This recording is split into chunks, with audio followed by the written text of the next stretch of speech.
Nouveau bilan lecture et c'est parti. On commence chez Delcourt avec le one-shot Silent Blue, la couverture absolument incroyable, les graphismes à l'intérieur sont un peu moins à couper le souffle, je dois l'avouer.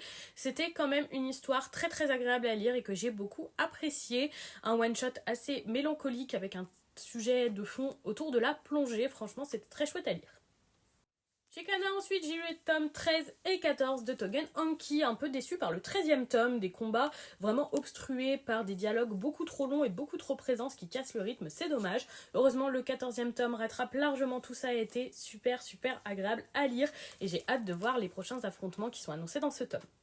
Chez Kurokawa ensuite, j'ai lu le 18e tome de My Home Hero. On nous introduit un nouvel arc avec une grosse ellipse temporelle que je n'attendais pas et de nouveaux défis pour Tetsuo. Franchement, ça a l'air super cool, j'avais peur que ça s'essouffle mais ça donne un vrai renouveau au titre et j'ai hâte de continuer. Chez Michel Lafon ensuite, j'ai lu le premier tome de Rose Bertin, La courturière fatale, et j'ai beaucoup aimé. C'est un titre historique avec des personnages qui ont réellement existé, dont une couturière. J'aime son caractère, j'aime que ce soit une femme forte et que ce soit mis en avant. Les dessins sont très beaux. On se retrouve dans la France à l'époque de Louis XIV et Marie-Antoinette. Franchement, très agréable à lire et j'ai hâte de voir la suite.